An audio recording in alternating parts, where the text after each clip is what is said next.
ኢየሱስ ጌታ ነው። እና አንድ ያላየው ጆሮም ያልሰማው ሲባል አንድ ነገር ሰብሱ በቪዲዮ የሚሰራው ሰዎች በተለያዩ መንገድ ሰማይ ይሄ ነው፣ ምድር ይሄ ነው፣ አዲሲቷ ኢየሩሳሌም ይሄ ነው ብሎ የሚያመጡት ነገር ሁሉ አይደለም። ምክንያቱም መጽሐፍ ቅዱስ ይሄ አይናገርም፣ ምሳሌ ሊሆን አይችልም። ለምን? መጽሐፍ ቅዱስ እንደዚህ ነው የሚለው። አይ ምን ያላየው ጆሮ ምን ያላለው ያልሰማው እግዚአብሔር ለማን ያዘጋጀው? ለሚወዱት ማለት የወደደው ኢየሱስን ነው። በክርስቶስ በኩል ደግሞ የመረጠን እኛ ነው። ስለዚህ እግዚአብሔር ለሚወዱት ያዘጋጀው ይሄንን ነው። ሰማይ እስካሁን አልታየም፣ ለእኛ የተዘጋጀው አልታየም። ያያችሁ ምናልባት በህልሜ አይቻለሁ እንደዛ ሆኛለሁ ምን ካለ ውሸት ነው። እግዚአብሔር አሜን ነው። ሰማይ ናፍቀን የሚዘምረው በቪዲዮ ያያችሁትን እያያችሁ ዘምሩ ከሆነ ምንም ችግር አይሆን። እሱ አይደለም እርግጠኛ ሆኜ የማወራችሁ ነገር ሰማይ የተዘጋጀው እኮ በሰው እጅ የተሰራ ፋይል የተዘጋጀልን ቤት እኮ የሆነ ኢንስትራክሽን ተምሮ የሆነ ድሮይንግ ተሰርቶ የሰራ ቤት አይደለም እኮ የተዘጋጀልን ቤት በበጉ ያ የታረደው በግ የሰራልን ቤት ማንም ያላየው ያ ቤት ነው የኛ። ማንም በኮምፒውተር አስተካክሎ አበባ ደርድሮ ወርቅ ነጥፎ የተለያየ ነገር አድርጎ የመጣ ቤት አይደለም፣ የኛ ቤት አይደለም። የኛ ቤት ከዛ ይለያል፣ ዲዛይኑ ይለያል። ምድር ላይ የሚሰሩ ቤቶች ላይ የሆነ ቦታ ስህተት ይገኛል፣ የሆነ ቦታ ይሳሳታል፣ ቀለም ላይ ስህተት ይኖራል። አንዱን የሚማርክ ነው፣ አንዱን ደግሞ የማይማርክ ነው። የኛ ጌታ የሰራው ቤት ግን ከዚህ ይለያል። የማይሳሳት ጌታ የሰራው ቤት ሰማይ ይጠብቀናል በኢየሱስ። ሁለተኛ ደግሞ ሁላችንም ወደዛ ነው የምንሄደው። የሚሞቱ ሰዎች እዛ ነው የሚሄዱ በጌታ ከሆነ። አንድ ነገር ላውራችሁ ብቻ እቺ እንደማስጠንቀቂያ የሚሆን ብቻ አስያረቅ ውሰድ። በተለይ እህቶቻችን እግዚአብሔር ይባርካችሁ።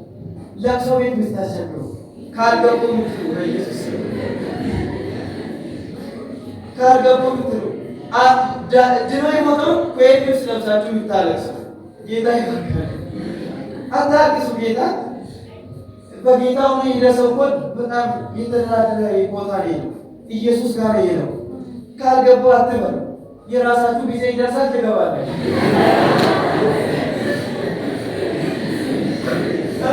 ምንም እንደዛ የሚባል ነገር የትኛውም ለቅሶ ሄዱ፣ የትኛውም ቦታ ሄዱ። እኔ ከሞትኩኝ ጌታ የሚለቅሶ ነዳት እኔ የሚጦጡ ሆነ አታልቅሱ። የመጀመሪያ ቀን አልቅስ ነው።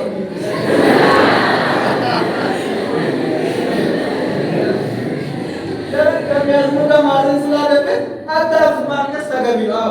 እንባ ካልወጣ በነገራችን ላይ የሀዘን ስሜትና የሳቅ ስሜት እኩል ናቸው።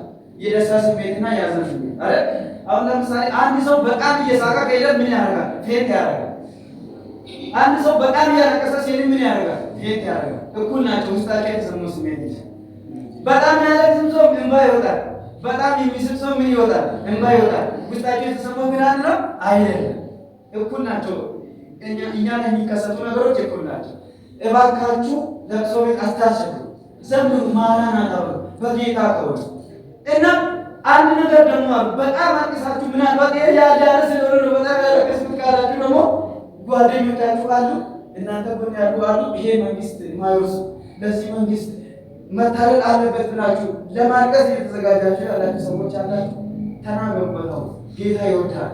ሰማይ አዲስ ቤት አለ፣ ኢየሱስ ያዘጋጀው ቤት አለ እና ጌታ ይወዳል ብላችሁ ስበኩ። አሁን በኋላ ማልቀስ ላይ ትርጉም የለውም፣ አሁን መናገሩ ላይ እንጂ። አጠገባችሁ ያለው ሰው ንቁና ተናገሩ።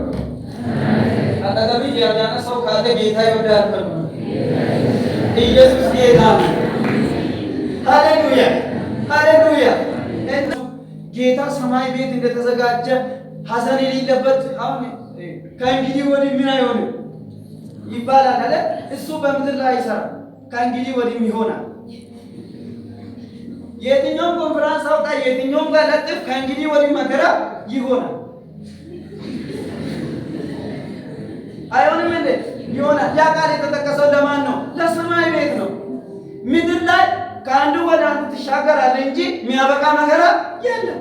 ዛሬ ብታለቅስ ነገ ተቀይሮ ይመጣል፣ እንደገና ታለቅሳለህ። አበሻ ብትሆን ፈረንጅ ብትሆን ማልቀስ አቀያየር ነው። የተለያዩ ነገር ሴት ወንድ እንደዛ በጎርናና በቀጭን እንደዛ ሊሆን ይችላል እንጂ ከችግር ወደ ችግር ነው ምድር ላይ። ወደ ክርስቶስ እናድጋለን። እኛ በክርስቶስ ያለን ከዛ ውጪ እንደዛ አይባልም። ምድር ላይ የሚያበቃ ነገር የለም። መከራ ያለ ነው። በምድር ሳላችሁ መከራ አለባችሁ። በክርስቶስ ከሆናችሁ ታረጋላችሁ፣ ታሸንፋላችሁ። አሸንፈን እንሄዳለን። ሰማይ ቤት ነው፣ መከራ የሌለው ማልቀስ የሌለው እዛ ስለሆነ በኢየሱስ ስም መዘጋጀት ይሁንልን። ለቅሶ ቤት መዘመር ይሁንልን። ለቅሶ ቤት መስበክ ይሁንልን። ለቅሶ ቤት ማጽናናት ይሁንልን። እንደገና ሄዳችሁ የምታለቅሱ ሰዎች፣ እንደገና በሐዘን ለሞተ ሰው የሚያለቅሱ እንደገና ሌላ ጭንቀት የምትጨምሩ ሰዎች ጌታ ይርዳችሁ እና አጽናኗቸው። በቃል አጽናኗቸው። ሰማይ ቤት እንደሄደ ከክርስቶስ ጋር እንደሆነ እንደዛ አይነት ነገሮችን አሁን ማገልገል ማክበር ነው። ኢየሱስ ይመጣል። አሁንም ሀብተ ሰማይ እያለን እንዘምራለን።